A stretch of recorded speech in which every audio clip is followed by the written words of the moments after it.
Orbán Gáspár ott volt önökkel Csádban? Most ez miért fontos? Ezután is fog nyilatkozni az orosz állami hírügynökség? Nyilatkozom. Hogy akkor ezek után is fog nekik nyilatkozni? Önöknek is. Függetlenül attól, hogy miket írnak rólam, meg miket hazudnak össze-vissza rólam. Ma tartotta az Országgyűlés Külügyi Bizottsága Szijjártó Péter külgazdasági és külügyminiszter éves meghallgatását. Az ülést követően Szijjártó Péter válaszolt több kérdésünkre is, köztük arra, hogy mit szólt hozzá, amikor az orosz állami média kiforgatta a szavait, illetve hogy miért van arra szükség, hogy még több gázt vásároljunk az oroszoktól. Pontosan akkor mit is nyilatkozott akkor ön a RIA Novosztyinak, amit utána azt mondta a sajtófőnöke, hogy kiforgatták a szavait? Hát ez az én álláspontom egyértelmű. Én azt gondolom, hogy a nemzetközi konfliktusok megoldására akkor van nagyobb esély, hogyha a világ vezető hatalmai beszélnek egymással. Az utóbbi években ez sajnos nem volt így. Nem tudom, most már hány éve nem volt alkalom arra, hogy a legfelsőbb szinten beszélnek egymással, például az amerikaiak meg az oroszok. Amerikai-kínai legfelsőbb szintű dialógus sincsen nagyon gyakran, ezért én pusztán amellett próbáltam érvelni, hogy ha beszélnek egymással a legnagyobbak, akkor van esélye a megoldásra. Ha nem beszélnek, akkor biztosan nincs. És szerintem az élet ezt igazolta, mert nem beszélt egymással senki semmiről, és háború lett a vége Ukrajnában. De mondjuk olyat a nyilatkozataimba belelátni, ami megtörtént, hogy itt esetleg a NATO tagság megkérdőjelezése történt volna, azért az nálam túl van mindenen, tehát ezt azért szeretném világossá tenni, hogyha valaki erről fantáziál, azt ne tegye, ez nem egy megvitatható kérdés. Ez azért történt ez, mert a RIA Novosztyi úgy hozta le az ön nyilatkozatát, hogy abban azt mondta, hogy tárgyalni kellett volna az oroszok 2021 végi ajánlatáról, ami azt jelentette volna, hogy a 97-es határok mögé visszavonul a NATO, ami azt jelentette volna, hogy Magyarországról is kivonják a NATO csapatokat. Világos, még egyszer szeretném elmondani mindannyiunknak, hogy tiszta legyen, tehát annak a megkérdőjelezését, hogy Magyarország a NATO tagja, azt senkitől nem fogadjuk el, és nem tekintjük megtárgyalható kérdésnek. Remélem, hogy mindenki számára. Akkor ki az, aki kiforgatta itt az ön szavait? 2021-es. Hogy ki az, aki kiforgatta a szavait, azt tudja? Hogy kiforgattak ki az én szavaimat? Ezt nyilatkozta az ön sajtófőnök. Azt írták rólam, hogy én nem azt mondtam, amit mondtam, meg nem azt. Ez az orosz állami hírügynökség ezek szerint? Hát, hogyha ők írták. Hát, ha ők írták ezt, akkor ők. Az orosz állami hírügynökségtől kért helyreigazítást? Hát önöktől se szoktam. Hát minden nap kérhetnék önöktől, amiket rólam mondanak. Ez egy súlyos ferdítés.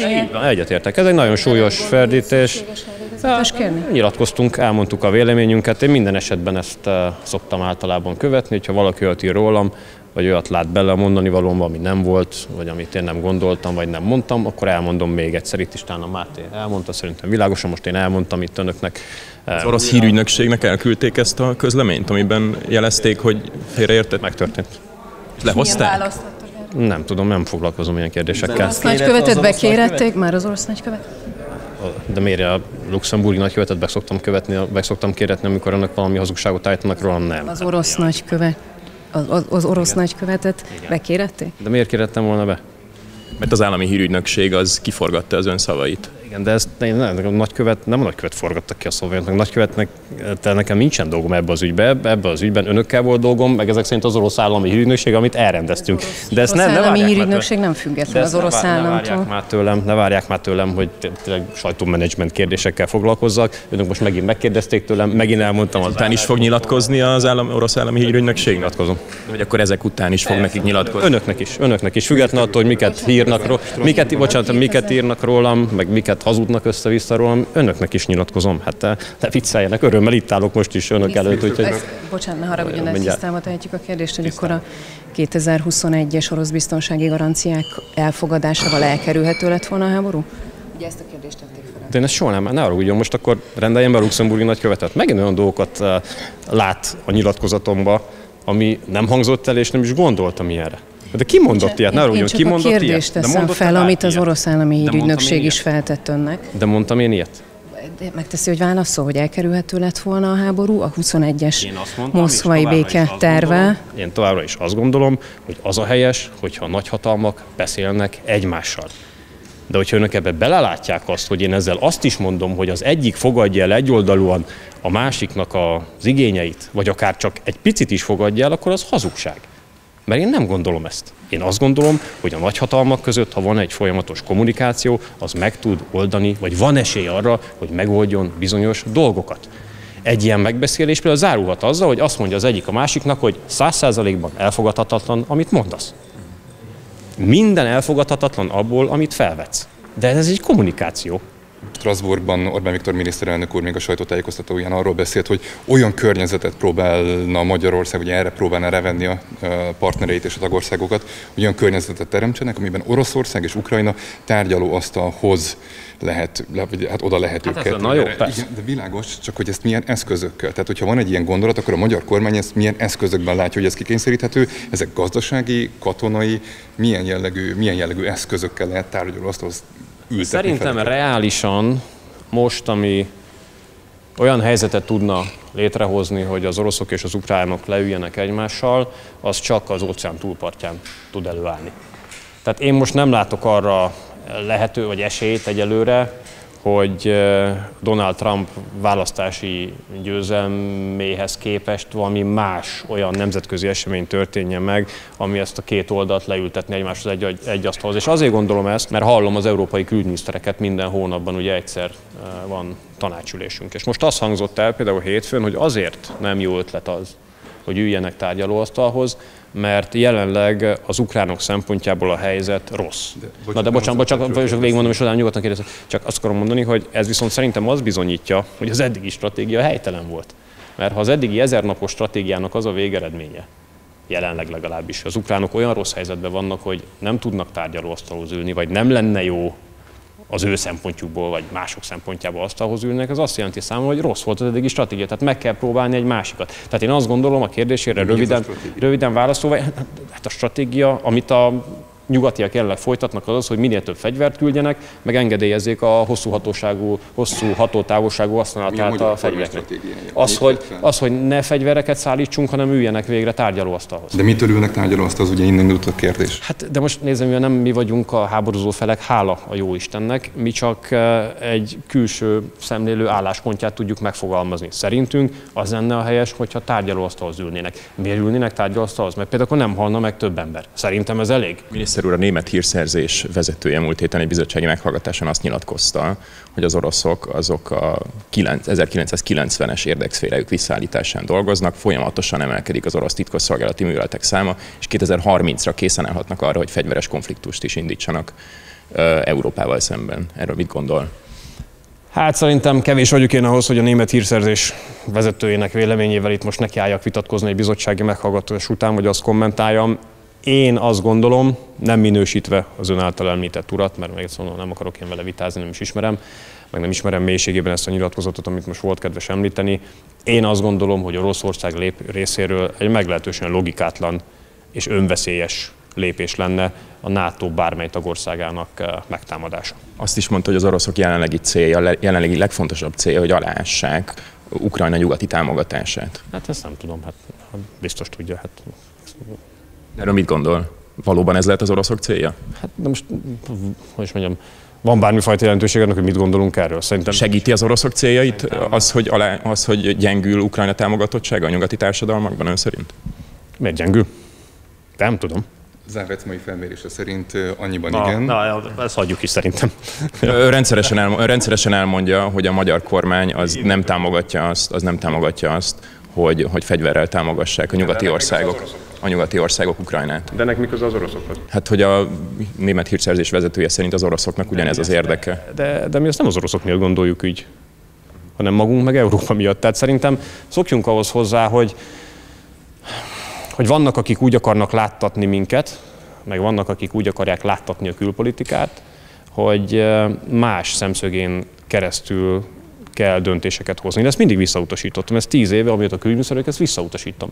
Tehát én nem tudom, hogy német szemszögből ez hogyan néz ki. Én azt tudom, hogy magyar szemszögből ez hogyan néz ki, és azt se tudom, hogy orosz szemszögből hogy néz ki, és nagyjából nem is érdekel. Engem az érdekel, hogy ez magyar szemszögből hogy néz ki. Én azt látom, hogy minél több fegyvert hordanak oda egy szomszédos országunkba, annál nagyobb háborús eszkalációs veszély áll elő néhány száz kilométerre tőlünk, és szerintem ez nekünk rossz. Én értem, hogy az óceán túlpartjáról ez nem tűnik egy nagy problémának. Még azt is megértem, hogy Németország, ami sok száz kilométer van ide, nem tűnik problémának. Szerintem magyar szempontból probléma. És lehet, hogy ön nem ért ezzel egyet, vagy ebben nincs 100%-os egyetértés, de mivel a döntések egyelőre az én vagy a mi döntések felelőssége, ami vállunkat nyomja, ezért nekünk kell dönteni, meg nekünk kell elemezni. Szerintem az egy biztonsági probléma Magyarország számára, ha fegyverek száma brutális mértékben növekszik egy szomszédos országban. És ráadásul úgy... Az, hogy az oroszok nincsenek feltartóztatva, az nem biztonsági probléma Magyarország számára?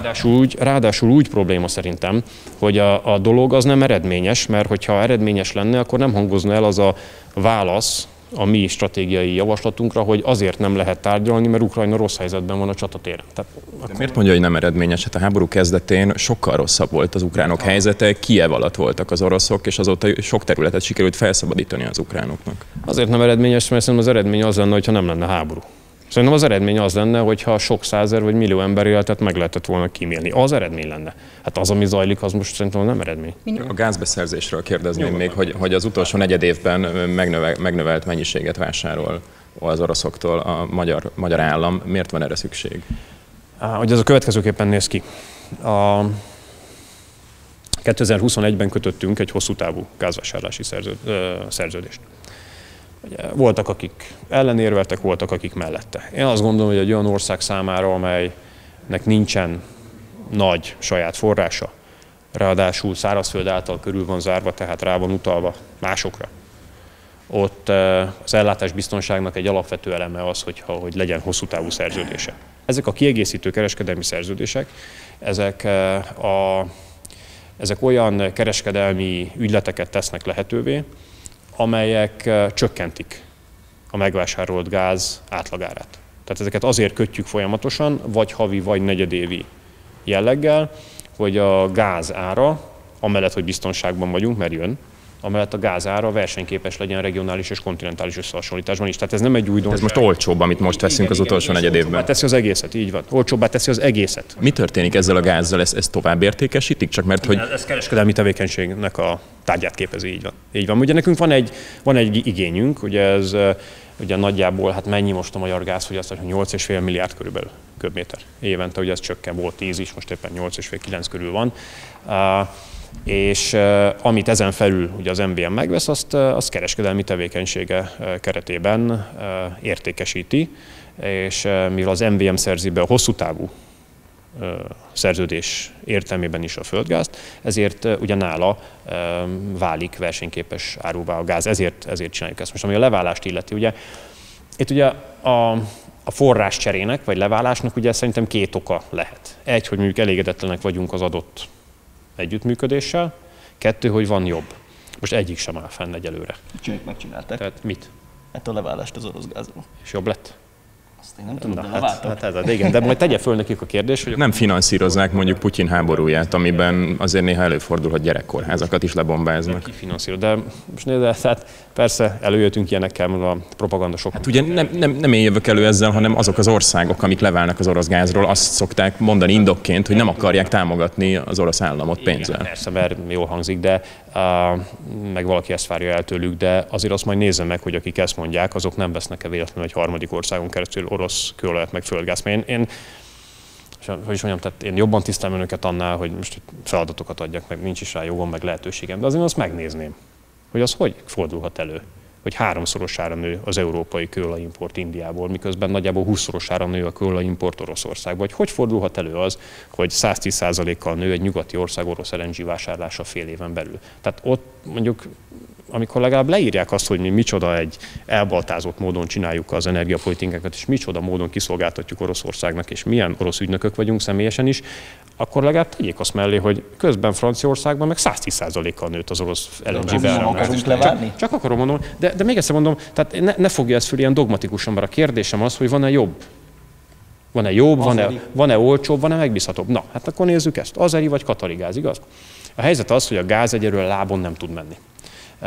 Tesco-s szatyorba is visszafogottan, hátizsákba se nagy mennyiségbe. Tehát mi kell hozzá? Vezeték. Na most vagy hajó. Vagy hajó, így van. Most a dél-kelet-európai, de mivel ugye nincs tengerünk, ezért aztán nekünk még akkor is kell vezeték, ha hajó jön, mert valahonnan meg ide kell hozni vezetéken. És itt áll a következő probléma. Hogy ugye mi a katariakkal tárgyalunk 2027-re vonatkozólag, a törökökkel megállapodtunk, és ugye idén vettünk is 275 millió köbmétert, miért csak ennyit, mindjárt kitérek rá, az azeriektől is vásárolunk, idén már jött is azeri gáz, de miért csak ennyi? Hát azért csak ennyi, mert a dél-kelet-európai vezetékrendszer, amin keresztül oda tud jönni a földgáz Magyarországra. Ha végig vezetéken jön, ha az LNG terminálokba jön, akkor is vezetéken jön Dél-Kelet-Európán keresztül Magyarországra, az ennyit tud jelenleg. Nincs nagyobb, kicsi a kapacitása. Ezért mi történt?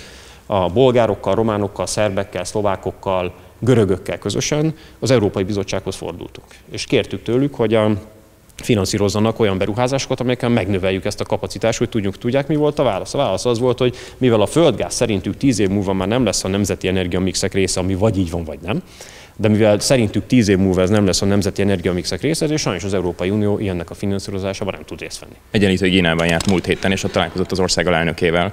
Ez egy több országban bűncselekmény miatt elítélt, számos országban vannak ember, akinek számos országban vannak lefoglalt vagyontárgyai millió dolláros értékben.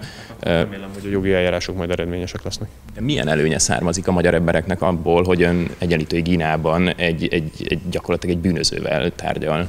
Ugye, az mindenki számára világos, hogyha az Afrikában zajló demográfiai folyamatok tükrében nem nyújtunk segítséget Afrikának, akkor vagy a világ legnagyobb humanitárius katasztrófája történik itt éveken belül, vagy a valaha volt legnagyobb migrációs nyomás hárul majd Európára. Mostanival is nagyon nehezen birkozunk meg, ennek a sokszorosa azért az durva lenne. Ez egy kőolajban gazdag ország, ahol súlyos elnyomásban élnek az emberek, és közben az ország vezetői azok dollármilliárdosok.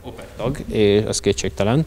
És én azt gondolom, hogy nekünk az az érdekünk, hogy Afrika különböző térségeiben legyenek olyan együttműködő partnereink, akikkel egyrészt gazdasági együttműködést is tudunk építeni, energiában, mezőgazdaságban, élelmiszeriparban, vízügyben, alapvetően ezek azok a területek, ahol a magyar technológiák iránt van kereslet Afrikában, és akikkel tudunk olyan megállapodásokat kötni, amelyek olyan belső fejlődési folyamatokhoz vezetnek, ami mondjuk lehetővé teszik azt, hogy a megnövekvő számú lakosság számára a megfelelő oktatáshoz, egészségügyhöz való hozzáférést tudják biztosítani, és nem indulnak meg millió számra az emberek Európa irányába. Amikor én afrikai... Nem inkább egy demokráciában lenne célszerű elősegíteni a Magyarországnak?